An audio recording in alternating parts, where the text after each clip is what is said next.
sedang kalau langit itu kurang ngaharep ka Baitullah kalau ke boga wudhu waktu poe Jumat mustajab dawat atau maghrib atau antara khutbah atau tengah penting waktu sahur harap pentak adab-adaban anak nomor kehiji orang boga wudhu nomor kedua orang tea okos salat tahiyat nu bagus macara Kangjeng Nabi Adam okos tahiyat awal cuman ulah didiukan jadi sebu kaluhur ieu tah naon gadampal mun teu bisa sila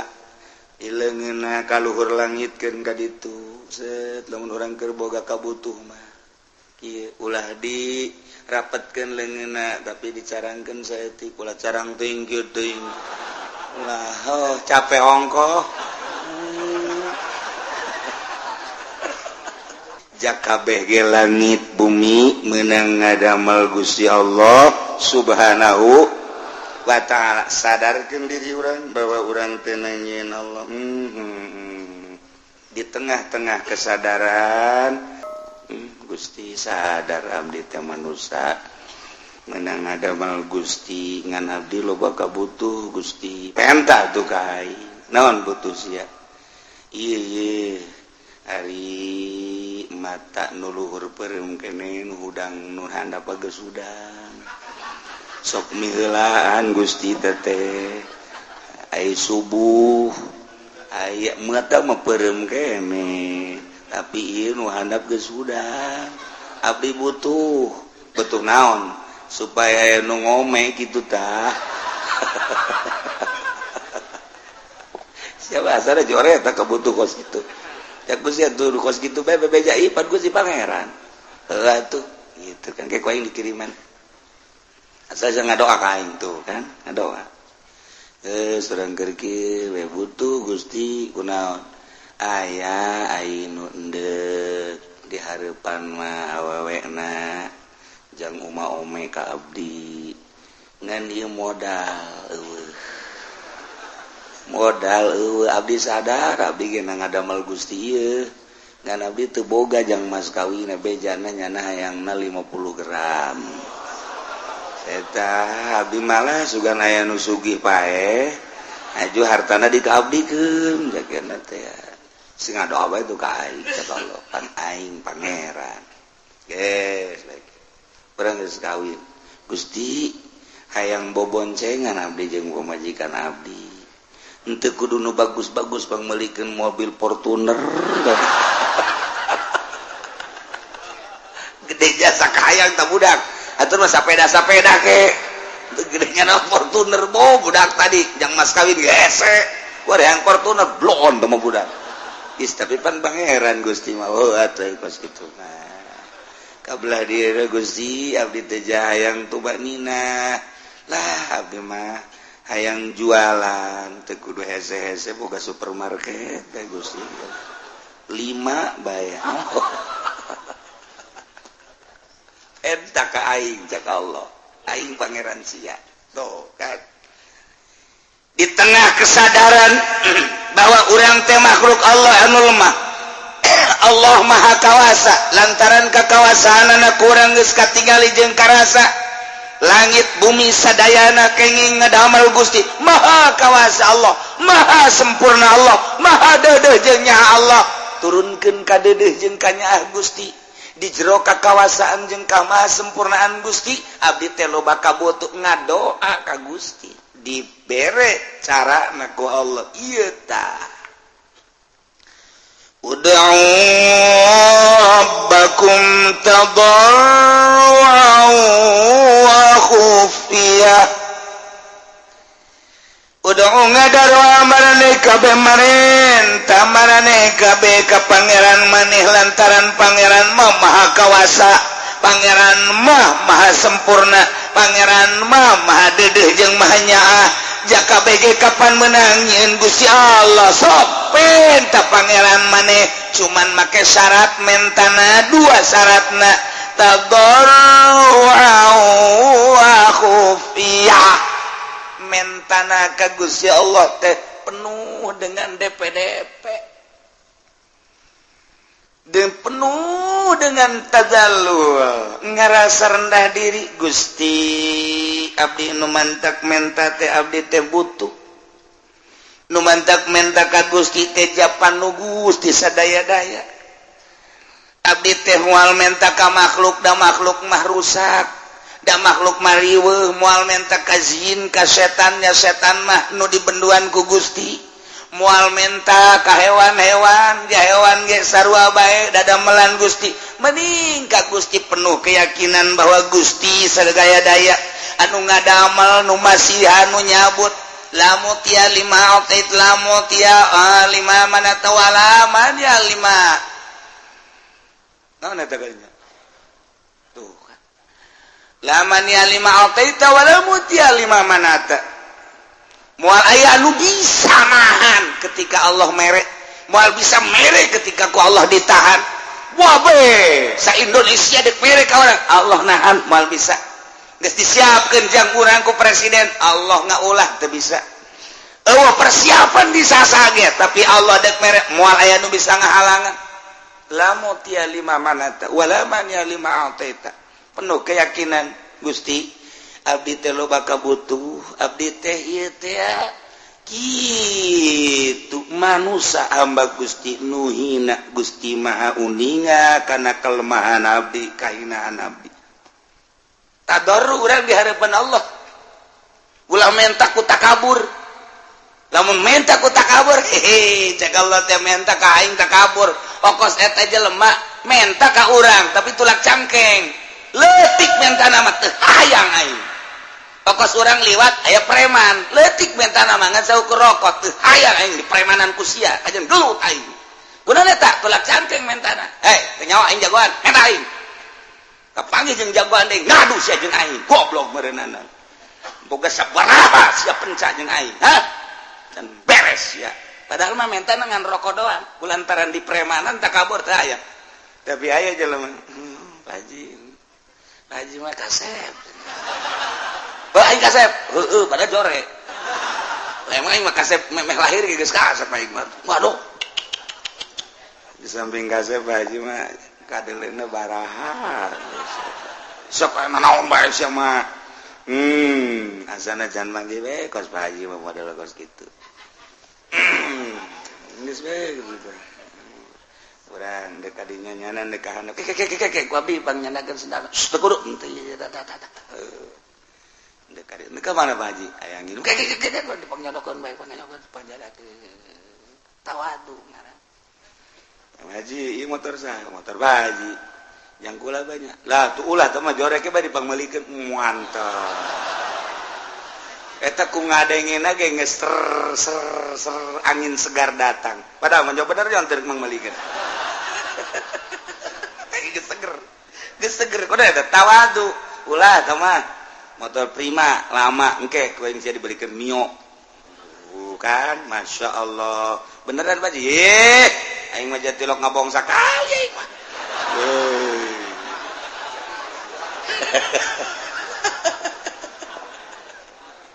Itu ada aku tawadu. Tapi preman mah orang liwat disetau ku preman rokok. Batur sieun ka sia aing. Satungtung nyawa aing aya di awak aing. Nempel kenek heula aing ku di premanan ka sia ku sia. Kunaon eta? Leutik sekedar rokok, cuman mentana bari tulak cangkeng.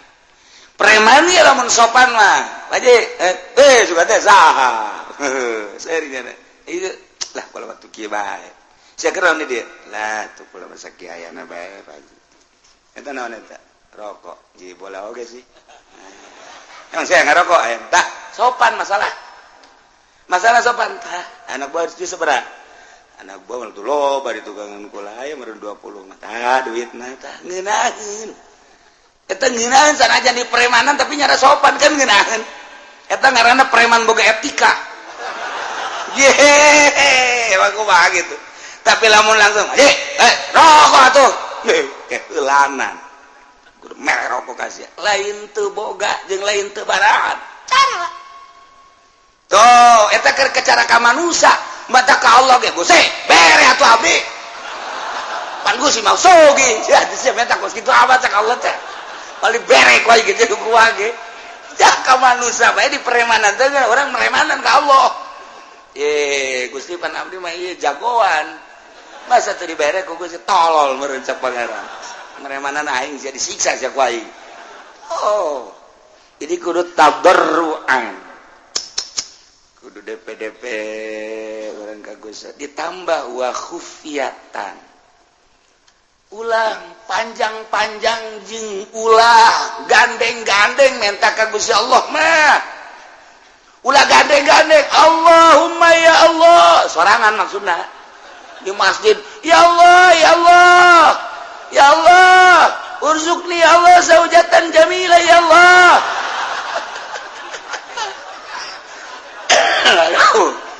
teh kudu gandeng-gandeng cek Allah aduh sama minta pemajikan lu gandeng amat sih teh kudu ya Allah urzuqni zaujatan jamilah wa kabiratal farji ya Allah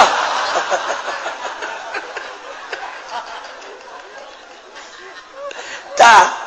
eta teh ulah kos kitu barang dibere mah ku Allah deui gede bobogaanan jangan doapan bener teh wah yang gede barang dibukakan bu beak tamual sih emang apem siapa macam-macam baik tah dibere orang konsep ku Gusti Allah ud'u enta aku maneh rabbakum pangeran maneh aing ka Gusti Allah sebab sia nangieun aing langit nangieun aing bumi nangieun gunung nangieun aing laut nangieun aing wabeh hutan nangieun aing penta ka aing janu aing sia lagi kapan aing ngan sia ku aing dibere pemikiran aju loba kabutuh penta ka aing ngan cara mentana ulah jadi preman tadarru'u wa khufyah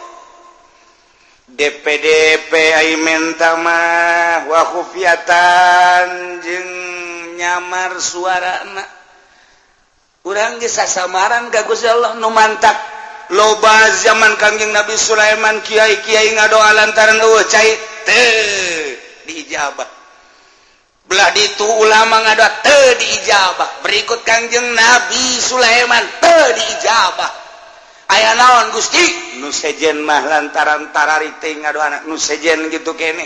ai kaula lantaran berikut maneh nu milu aya jelema nu tara ngazakat mamala tapi balik bae balik maneh ke hamba aing aya anu keur ngadoa balik ka Kangjeng Nabi Sulaiman balik Kangjeng Nabi Sulaiman kadenge ku Kangjeng Nabi Sulaiman ya hamba apanya nama ngadenge hewan-hewan keur kieu bae ngalengis bang dia sirem jo sirem ye keur ngadoa insyaallah cek Kangjeng Nabi Sulaiman sirem karena kula ngadoa ka Gusti ya supaya turun hujan coba ngadoa kakarak ngangkat leungeun doang kakarak Allahu ru'uh geus ngumpul kabeh Kangjeng Sulaiman pohara pati sireum pari sireum kakarak ya Allahumma ngadoa deui ge lalaunan di jero hate cek Kangjeng Sulaiman umbat itu ngadana isin ka Gusti mah teu kudu umbat-umbat nyaho cak sireum di jero hatena abdi onaman Gusti teu butuh cai abdi onaman Gusti makhluk nu hina abdi onaman Gusti lah sapira abdi tapi Gusti ngadamel hamba-hamba Gusti nu marulia nu ngabutuhkeun cai abdi mah ngadoa ge sanes kanggo abdi kanggo hamba Gusti nu rek wudu nu rek mandi nu rek ibadah ka Gusti nyangakeun sadaya-daya ka Gusti kabutuhanana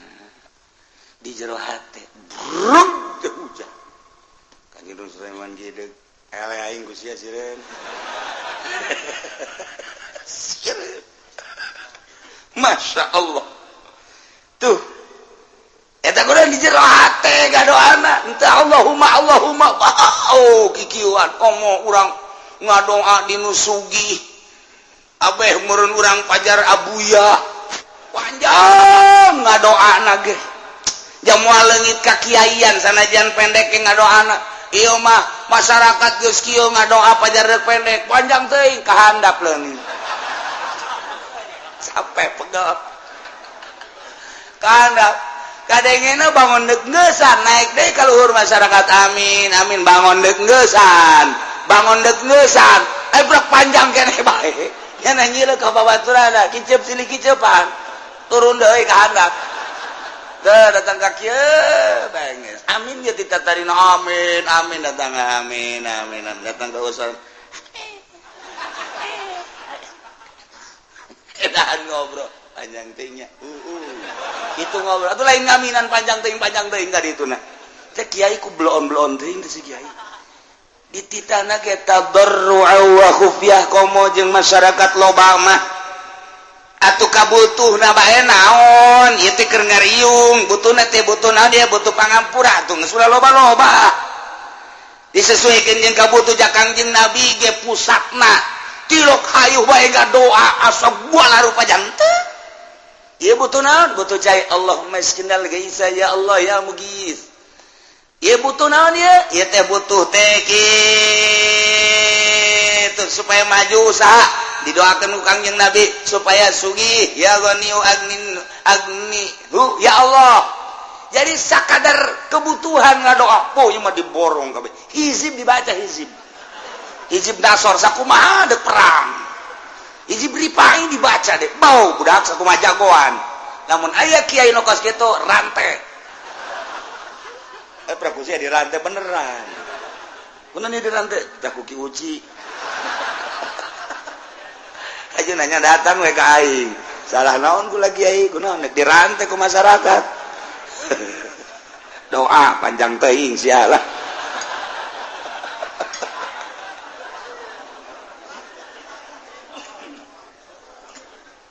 ulah panjang-panjang aduh ud'u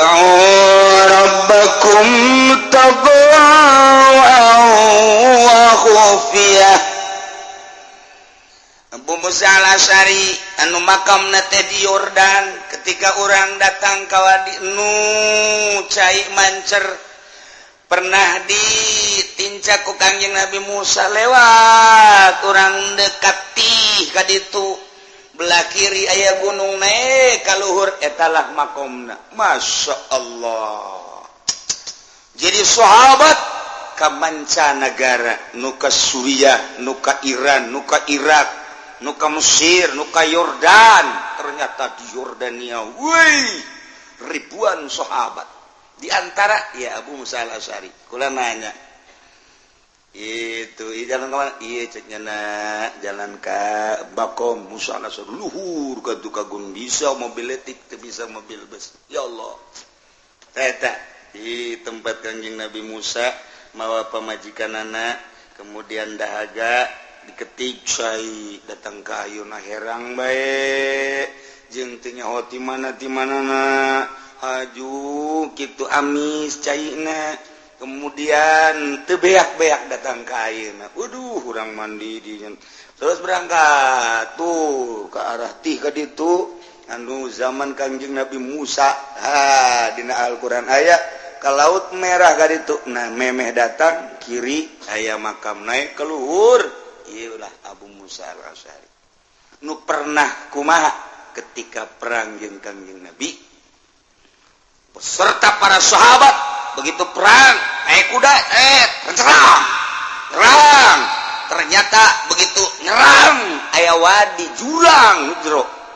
kumaha Abu Musa Allahu Akbar maksudnya stop Allahu Akbar ku Kangjeng Nabi ditepak ya Abu Musa irba'u anfusakum irfaku sing dede sing nyaah ka awak maneh antum la tad'una rabbakum asamma wala gaiban marane henteu ngagero ka pangeran maneh nu torek anu gaib henteu wa huwa ma'akum pangeran bareng jeung anjeun bari manehanana samian basira ngadengekeun jeung neuleukeun ka urang hadiran tur hadir ulah sok dari riweuh mah Abah Musa gandeng amat tenang bae sih ngadoa ka Gusti Allah mah lalaunan mun sorangan teu kudu dikedalkeun cukup di hate mun duaan asal kadenge ku dua mun tiluan asal kadenge ku tiluan mun sapuluhan asal kadenge ku sapuluhan lamalah lamun geus para maklum mah doana nu dibaca teu kudu kadenge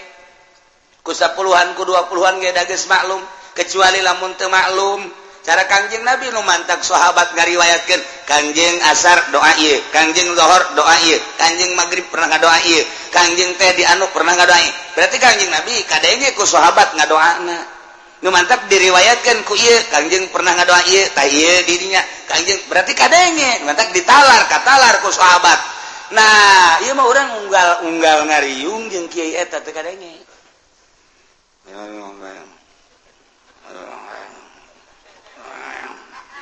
naon sih eta Fatihah oh Fatihah Allahumma sholli wa sallim amin amin amin amin nyungkun eta mah sallallahu alaihi wasallam alhamdulillah geus doa tereng geus cek tah eta teh kan teu puguh nu di ngadoan nya naon kumaha lamun nya di jero hatena ge mudah-mudahan nu dijijir abi ku galedek kurang amin ayo coba ada kurang amin we galedek sing jeleger tah bae kudu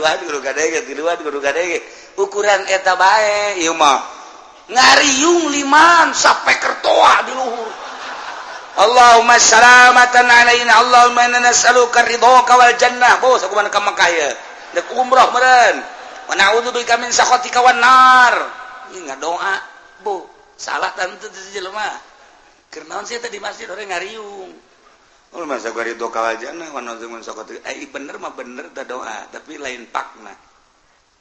kalau surang ngadoa anu biasa Allahumma hdina fiman hadait wa afina fiman bener mah bener kan ngan eta kan paranti subuh berarti tadi nyana meureun subuh tah teu macak wari qobo ye saparantina atau kos takbir bae bagus tapi dibaca wari teu bagus Allahu akbar Allahu akbar Allahu akbar la ilaha illallah wallahu akbar walillahil hamd atuh kan bagus mantak naon dibaca terus-terusan Kangjeng Nabi jat teu instruksikeun tah mah paranti lebaran teh Allahu akbar hudang ahli kubur euy lebaran euy bare teh ahli kubur cuma kuaring urang dibaca eta Allahu akbar bareng Allahu akbar yo ahli kubur lebaran euy barang jante woi nipu ya kurang ririwaan penipu ya ayo paranti nggak doa ge paranti umroh paranti haji paranti sa'i jadi diterop-teropkeun teh naon sih dibaca kurang ngurang ge eta mah masalah tah doa nu eta mah paranti sa'i mah toap masalah ngan aya saparanti coba lamun doa pelet doa pelet dibaca bari ngariung Allahumma layyan qalba sarwiti binta sarboah kama layyantal hadida li Daud alaihi salam cek nu boga imah kiamat sih ngadoa salain deui asal ada lain deui padahal kan bagus maknana mah bagus Gusti muga ngaleuleskeun ka hate sarwiti binti sarboah sakumaha ngaleuleskeun beusi ka Kangjeng Nabi Daud alaihi salam wa kamala yanta Daud sakumaha Gusti ngaleuleskeun beusi ka Kangjeng Nabi Daud lain ya Allah qalba sarwiti ilayya ngaleuleskeun Gusti hate sarwiti ka abdi wa habibni Allah cek boga iman lain deui asana ieu ieu doa tilok dipake ku kiai nu sejen asana ieu teu nerop ta doa tak jadi kumaha ge jadi tetep bae kudu make doa nu biasa ulah panjang-panjang ieu mah doa perang dibaca kaf ya ain shad ha mim ain sin qaf bari kikituan doa perang atuh pati beres dan berair kos kiai mun aya kiai kos kitu cek urang mending gantung bae lah teu nerop da kiai teh aduh misalna urang nyalateun aju doana aya praktek doa jang urang Allahumma ya Ghaniyu ya Hamidu ya Mu'idu agnini ya Allah agnini ya ieu keur maot imait dihareup agnini ya Allah agnini bihalalikan haramika wa bimata masyatika ya Allah agnini ya cak mait teh kieu amat sih kadengna lain jang aing mah jang nyana awas ya ku aing penting ku aing didatangan sia atuh parati lain parati aing da baca mait dia kuduna mah pan Allahumma ighfir lahu warhamhu wa'afihi wa'fu wa akrim nuzulahu wa wasi' madkhalahu wa abdil hudaran khairan min dari wa zawjan khairan min zawji wa betul kan ngeunaheun waqtu ababa samai liruhi wa jafil adu anjami walakin hulamna wala hujata yaumal qiyamah Allahumma in kana musdan lain-lain sebagainya da eta doa jang aing bener ieu mah lain Allahumma ya Ghaniyu ya Hamidu ya Mu'idu agnini bihalalika an haramika bimatbu ceknya mah pajumah beureung agnini ya teu beres ye nya minta sugih ye kajen kumaha ge teu beres kan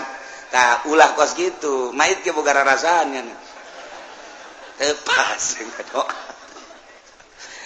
di samping kudu pas naon nu dibutuhkeun ku urang hiji penta ka pangeran menta daun hatal milah cek Kangjeng Nabi penta kaing sehingga maneh teu boga uyah penta kaing aju kedatangna ku mamanya uyah sosorodotan moal engke melalui tama urusan aing cek Allah maneh menta urusan akhirat menta urusan dunia urusan inu mendahareun pake danan gitu ngaranna imah kendaraan kaing hatal milah sehingga uyah menta kaing ngan datang nak lain berarti orang menta uyah nu datang sorodot wah datang teu uyah teh waduh beres pun dihandap pun di luhur blek katimpa uyah paeh sia kajen ngokong kitu keneh urang menta duit ka Gusti Allah jang kebutuhan urang moal datang duit nah atuh datang duit teh mah nyegik teh ngaranna ngabedul teh mah budak moal ke aya hamba-hamba Allah lamun urang di lembur mah nu sugih nu boga ke ku Allah ditoel dot berangkat maneh ka ditu bere cak Allah teu kudu bahasa kos kitu nyana loyog sorangan ih jaheuh ye aing butuh 500.000 ja aya ti anu cukup ya 500.000 iyalah kakawasan Allah mun urang dileuweung eueuh ieu zaman manusia mah eueuh engke aya binata jin dirupakeun manusia mawa ka urang atawa hewan loba jasa hewan nu istiqomah ora emang maokeun roti kitu keneh monyet kitu keneh naon dan lain sebagainya maha kawasa Allah ai endek dibere mah ku Allah babari bae tinggal mentana doang make syarat tadarru'u wa khufiyah hiji DPDP ka Gusti Allah ngarasa lemah jeung ngarasa hina kahinaan urang dina ngusulkeun kabutuh ka Gusti Allah teh coba dinolkeun seakan-akan eueuh kamulyaan eueuh kahebatan di diri urang mun dibanding-bandingkeun diri urang jeung tai kotok ge masih mulyaan tai kotok Gusti tai kotok mah bisa dijual pakai surubuk mun cara dijual teh mah dibikeun ka batur tai kebot tai kotok aya mangpaatna abdi mah nanaonan Gusti tapi Gusti abdi teh boga kabutuh hiji eta nomor kaduana praktekeun coba khufyah teh ieu lalaunan bae mun urang ngadoa sorangan mah teh kudu make suara-suara hate bae ka Gusti Allah jang soranganeun mah kos kitu khufyah duaan yai geus maklum mah pamentana akur geus teu kudu gandeng-gandeng sapuluhan yai akur pamentana mah geus tinggal ngaminan baja eta nu dibacana geus teu kudu gandeng-gandeng kecuali teu nyaho jamaah naon nu dibacana karak baca tuh khufyah ya inna rabbahu ketika Kangjeng Nabi Zakaria ngadoa ka Gusti Allah khafiyah para aulia Allah mah tilok gandeng-gandeng ngadoa sorangan teh kurucut cai mata insyaallah ngarasa loba dosa Gusti andai kata meureunan ku Gusti dibere ge ieu mah kadedeh Gusti we teh layak sabenerna mah kudu dibere mah atuh mana dipakai kadedeh ku Gusti jawab di mah tuh hamba Gusti gencan jadi hamba nu sejati